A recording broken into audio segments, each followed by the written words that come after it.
욥기 28장. 욥이 계속해서 이야기하다. 은을 캐내는 광맥이 있고 금을 다듬는 재련소가 있지 않나. 철은 땅 속에서 캐내고 구리는 광속을 녹여 얻으며 사람들은 어둠을 헤쳐 캄캄한 곳에서 광석을 찾지. 사람이 살지 않는 먼 곳에 깊이 갱도를 파고 그 속에서 혼자 줄에 매달려 이리저리 흔들리며 일을 한다네. 먹을 것은 땅에서 나오지만 그 아래에서는 불이 땅을 녹여버리지. 사람들은 광석에서 사파이어와 금을 얻을 수 있네. 그 지하의 길은 독수리도 알지 못하고 매도 본 적이 없어. 위험 있는 짐승도 가본 적이 없고 사자도 어슬렁거린 적이 없지. 사람들은 돌산을 깨고 산의 뿌리까지 파헤치며 바위에 틈을 내고 그 사이에서 보물을 찾지 않나. 사람은 댐을 만들어 물을 막고 땅에 숨겨진 보화를 찾아내지. 그렇지만 지혜를 어디에서 찾을까? 총명은 어디에 있을까? 사람은 그 가치를 알 길이 없네. 사람들이 사는 곳에서는 찾을 수가 없다네. 태양이 말하길 여기에 없어. 바다가 말하길 여기에도 없어. 지혜를 금으로 살 수 있겠나? 총명을 은으로 살 수 있겠나? 지혜는 오빌의 금으로도 살 수 없네. 루비나 사파이어로도 살 수 없지. 금이나 수정도 지혜와 비길 수 없네. 어떤 보석과도 바꿀 수가 없다네. 산호나 수정으로 사겠다고? 지혜를 홍보석 값으로 계산할 수 있겠나? 에티오피아에서 나는 황옥도 지혜보다 못하고 순금 역시 그러하지. 그런데 그런 지혜는 어디에서 나오나? 총명이 있는 곳은 어딜까? 어떤 생물도 볼 수 없고 공중의 새조차도 볼 수 없으니 멸망과 사망도 우리 귀로 지혜에 관한 소문을 들은 적은 있지라고만 말하네. 오직 하나님만이 지혜의 길을 아시고 총명이 어디 있는지 아신다네. 그분은 땅 끝까지 보시고 하늘 아래 모든 것을 살피시기 때문이지. 하나님은 바람의 무게도 재시고 물도 측량하신다네. 그분은 비에게 명령하시고 천둥에게 갈 길을 지시하시네. 그때에 그분은 지혜를 보고 그것을 지혜를 보고 그것을 계산하셨네. 지혜를 세우시고 시험하셨지. 하나님께서 사람에게 이르시길 주님을 경외함이 지혜며 악을 떠나는 것이 총명이니라 라고 하셨다네. 29장. 욥이 이야기하다. 욥이 자기 말을 이어 이렇게 말했습니다. 아, 지나간 날들이여. 하나님께서 나를 지켜주시던 그 옛날이 그립구나. 그때에 그분의 등불이 내 머리를 비추어서 그분의 빛으로 어둠 속에서 안전하게 걸었는데 내가 한창 힘이 넘칠 때 하나님과 집에서 달콤한 교제를 나누던 날들, 전능자께서 나와 함께 하시던 날들, 내 자녀들이 나와 함께 있던 그 날들, 우유로 발을 씻으며 반석에서 기름이 시내처럼 흘러내렸던 그 시절, 성문에 나가서 성문 앞 광장의 높은 자리에 앉았던 그 시절, 젊은이들은 나를 보고 길 옆으로 비켜 서고 노인들은 일어나서 경의를 표하며 백성의 지도자들도 하던 말을 멈추고 손으로 입을 가렸지.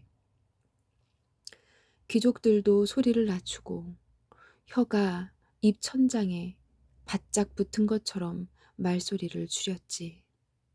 내 말을 들은 자는 나를 복되다 했고 나를 본 자는 모두 나를 칭찬했지. 도움을 바라는 가난한 자들을 돌보고 도울 자 없던 고아들을 살폈기 때문이지. 희망을 거의 잃은 자들도 나를 축복해 주었고 과부들도 기뻐서 나에 대해 노래했지.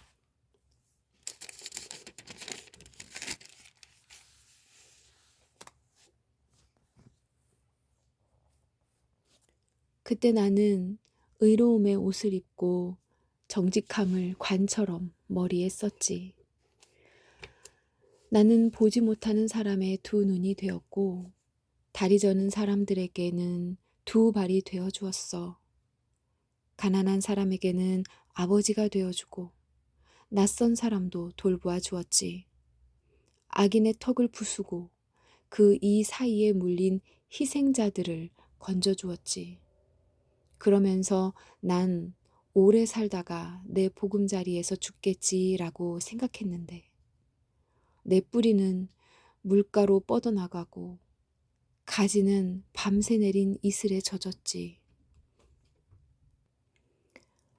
나는 언제나 영광스러운 존재였고 내 힘은 늘 커져갔지. 사람들은 내 말에 귀를 기울여 내가 말할 때면 조용히 기다렸고 내 말이 끝나도 말을 삼가니 오직 내 말만이 저들의 귀에 잔잔히 내렸지. 저들은 비 기다리듯 나를 기다리고 봄비 기다리듯 내 입술을 주목했지. 저들이 용기를 잃었을 때 내가 그들을 향해 웃어주면 저들은 내 얼굴의 광채를 귀하게 여겼지.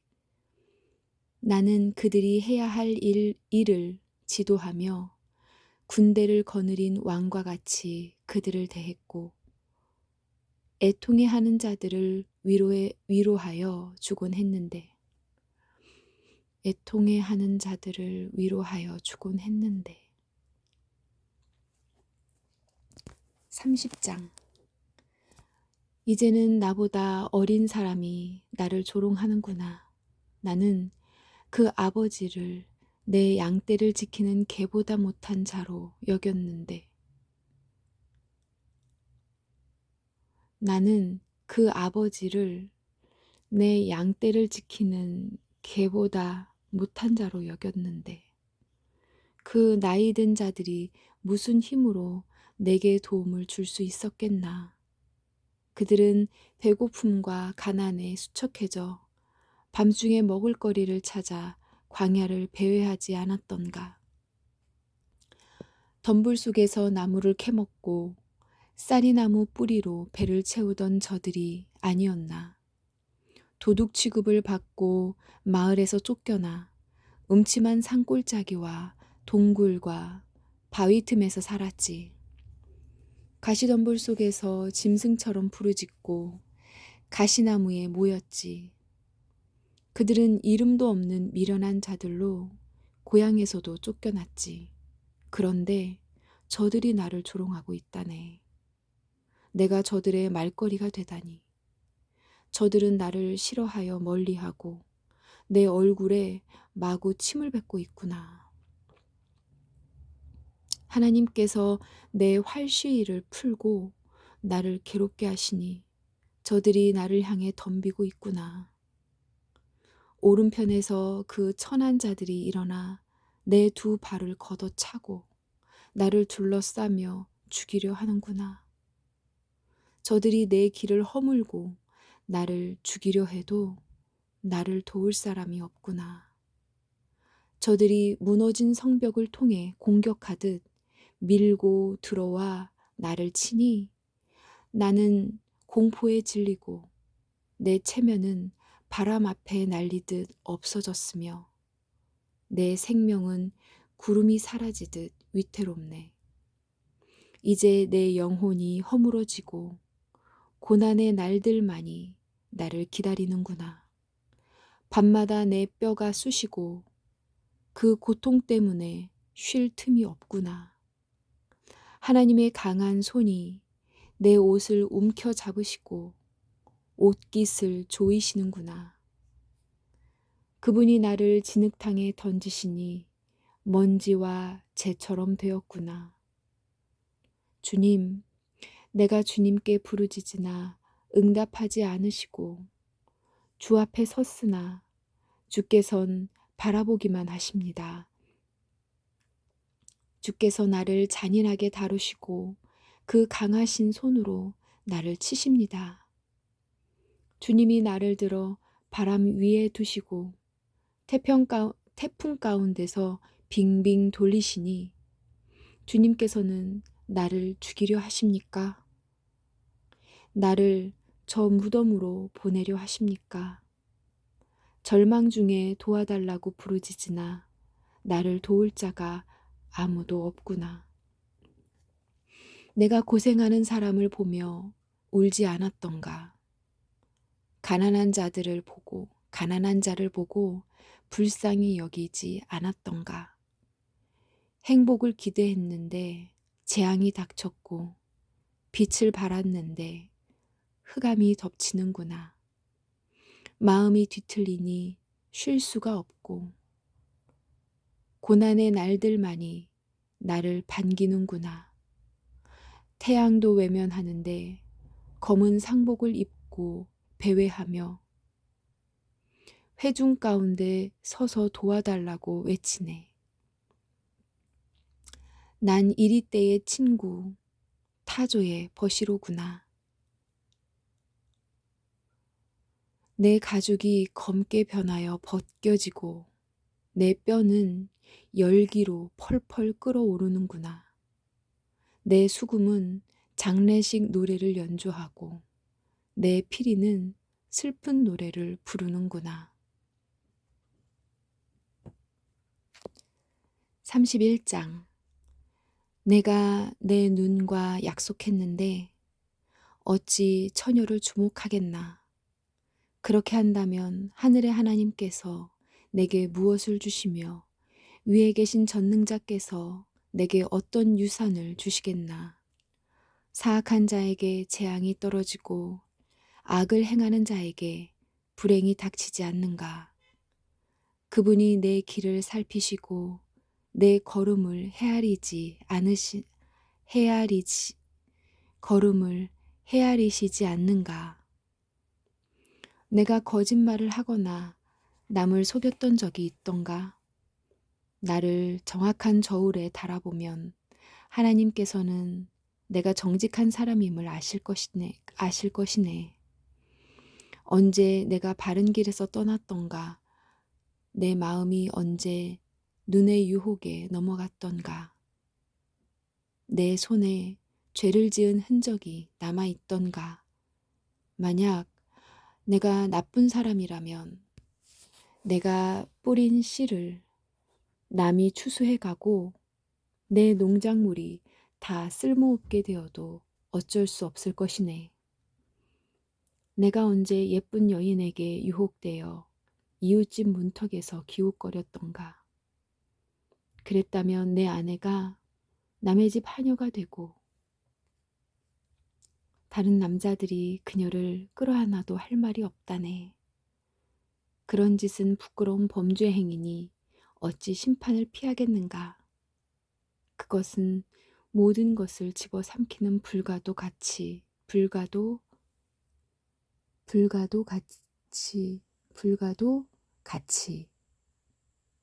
내 농작물을 몽땅 태워버릴 것이네.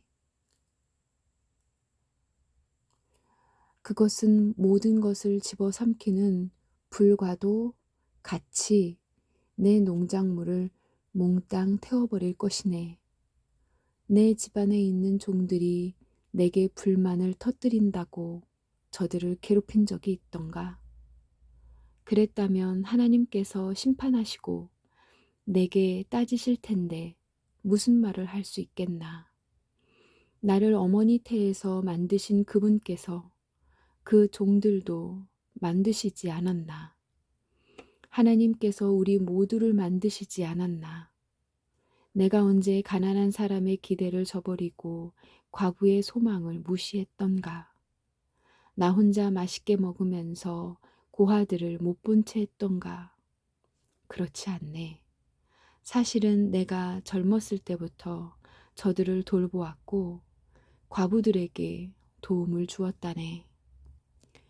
내가 입을 옷이 없는 사람을 못 본 채 하고 덮을 이불이 없는 가난한 사람을 무시했던가. 그들에게 양털 옷을 입혀 따뜻하게 해 주었더니 그들이 나를 축복하였다네. 내가 언제 지위를 이용하여 고아들을 무시하는 짓을 했던가. 만약 그랬다면 내 어깨가 떨어져 나가고 내 팔이 부러져도 좋네. 나는 하나님께서 보내시는 재앙을 두려워하네. 그 위험 앞에 내가 어떻게 서겠는가? 내가 언제 금에 소망을 두고 정금을 우상처럼 소중히 여겼던가? 내가 언제 재산이 많다고 자랑하며 내 손에 돈이 굴러 들어온다고 우쭐대던가? 태양이 빛을 발하는 것을 보고 청명한 달을 보며 내 마음이 유혹을 받아 손을 모아 경배하던가? 이건 역시 심판받아 마땅한 죄악이네. 그랬더라면 위에 계신 하나님을 배반한 것이지. 내가 언제 원수가 망했다고 즐거워하고 재앙을 당했다고 기뻐했던가? 절대 그렇지 않다네. 나는 내 입술을 함부로 움직여 원수를 저주한 적이 없네. 내 집에서 일했던 사람들이 그분의 고기로 배불리 먹지 않은 사람이 없다라고 말하지 않았던가. 나는 나그네를 거리에서 자도록 내버려 둔 적이 없고 지나는 여행자에게도 문을 열어 대접했다네. 내가 아담처럼 내 범죄 행위를 숨기고 가슴에 묻어둔 적이 있던가. 사람들이 모욕하는 것이 두려워서 내 죄를 고백하지 않거나 밖으로 나가지 못한 적이 없네. 누군가 내 말을 들을 사람이 있다면, 전능자께서 내 말을 판단해 주신다면, 내 원수가 나를 기소한 기소장이 있어 그분이 판단하실 수 있다면, 그렇다면 내가 그것을 내 어깨에 메고 머리에 면류관처럼 쓰고 보일 텐데, 내가 행한 일들을 그분께 고하고 왕자처럼 당당히 그분 앞에 나갈 수 있을 텐데, 내 토지가 학대를 당했다고 나를 고소했던가, 바치랑들이 울부짖는 적이 있던가, 값도 지불하지 않고 남의 농작물을 먹었던가, 그 농사지은 자들의 기운을 꺾어 놓은 적이 있던가. 그랬더라면 밀 대신 가시덤불이 자라고 보리 대신에 엉겅퀴가 자라게 될 것이네. 이렇게 해서 욥의 말이 끝났습니다. 32장 엘리후가 이야기하다. 욥이 계속해서 자신은 떳떳하다고 주장하자 새 친구들은 욥에게 대꾸하기를 중단했습니다. 그러자 람 족속의 부스 사람 바리겔의 아들 엘리후가 화를 냈습니다. 왜냐하면 욥이 하나님보다 자기가 의롭다고 주장했기 때문입니다. 그리고 그는 욥의 새 친구들에게도 화를 냈습니다. 그것은 그들이 욥이 분명히 잘못했다고 말하면서도 욥의 말에 제대로 답변을 못했다고 여겼기 때문입니다. 엘리후는 새 친구들보다 나이가 어렸기 때문에 이제껏 참고 있었습니다.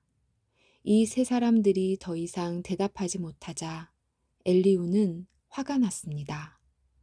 부숫 사람 바리겔의 아들 엘리후가 이렇게 말했습니다. 나는 어리고 당신들은 나이가 많기 때문에 내 생각을 말하지 못하고 머뭇거리고 있었습니다. 나이가 많은 어른이라면 지혜로운 말을 할 수 있다고 생각했지요. 그렇지만 사람에게 총명을 주는 것은 사람 안에 있는 영과 전능자의 호흡이더군요. 나이가 많다고 해서 지혜로운 것이 아니고 바른 것을 아는 것도 아니더군요. 그러니 내 말을 들어보십시오. 나도 의견을 말하겠습니다. 당신들이 답한 말을 생각할 동안 나는 그 말을 기다렸고 당신들의 의견에 귀를 기울였습니다. 나는 열심히 들었습니다만 당신들 중에 그 누구도 욥의 주장을 반박하지 못하고 그의 말에 제대로 답하지 못하더군요. 우리가 지혜를 찾았다. 욥을 반박할 수 있는 분은 오직 하나님 뿐이시다. 라고 말씀하지 마십시오. 만일 욥과 내가 논쟁을 했다면 나는 당신들과 같은 논리로 욥에게 답하지 않았을 겁니다. 않았을 것입니다. 당신들은 어리둥절하여 할 말을 못하고 있습니다. 당신들이 조용하니 나도 조용히 기다려야 할까요? 아니지요. 나도 할 말이 있습니다. 나도 아는 바를 말하겠습니다. 내 속에 할 말이 가득합니다. 내 속에 있는 영이 내게 말하라고 하는군요. 지금 내 속은 술이 부글부글 끓는 것 같고 포도주 가죽 부대가 터지는 것과 같습니다. 말하지 않으면 속이 터질 것 같군요. 그러니 내가 입술을 열지 않을 수가 없습니다. 나는 누구의 눈치도 보지 않고 어떤 사람에게도 아첨하지 않을 것입니다. 만일 내가 그렇게 한다면 하나님께서 나를 곧장 치실 것입니다. 치실 겁니다.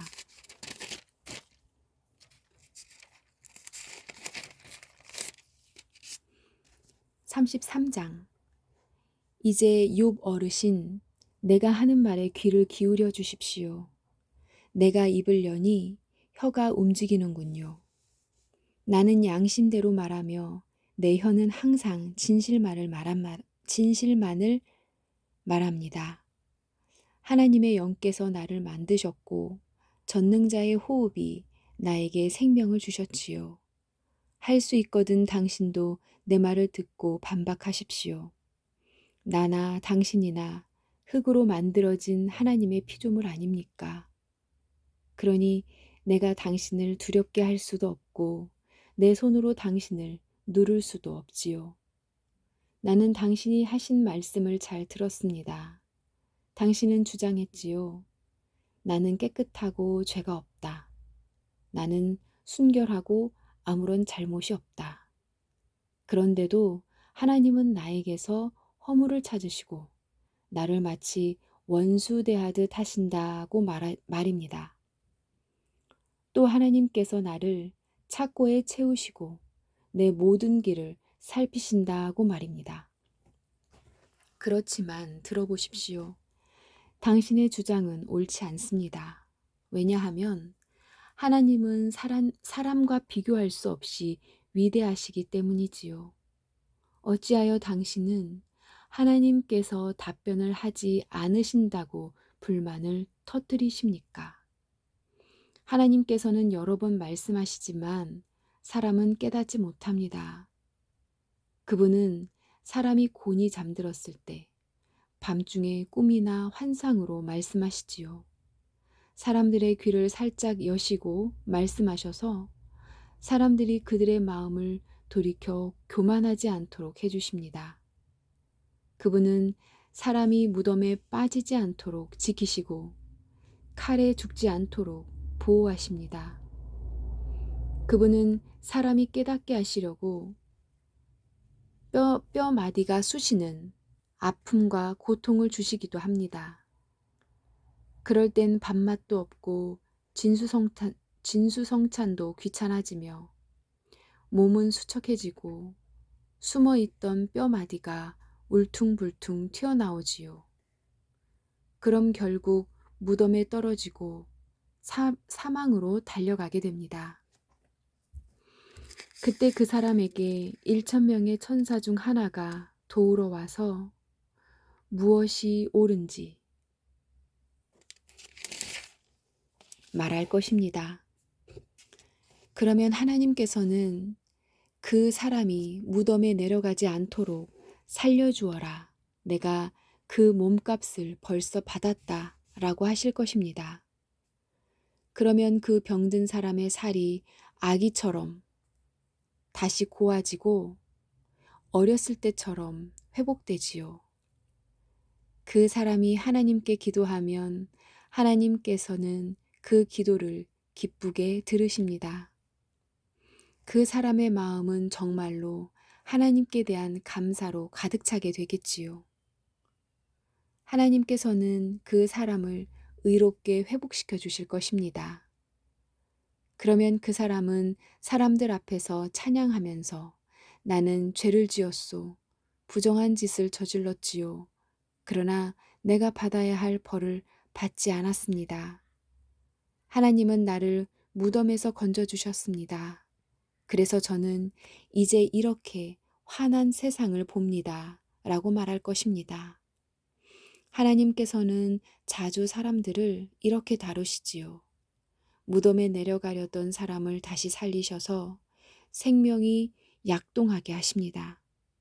욥 어르신, 내 말에 귀 기울이십시오. 계속 조용히 내 말을 들어주십시오. 말하실 것이 있으면 대답해 보십시오. 그러면 내가 분명히 대답해 드리겠습니다. 그렇지 않다면 내 말을 계속 들어주십시오. 내가 지혜를 가르쳐 드리겠습니다. 아멘.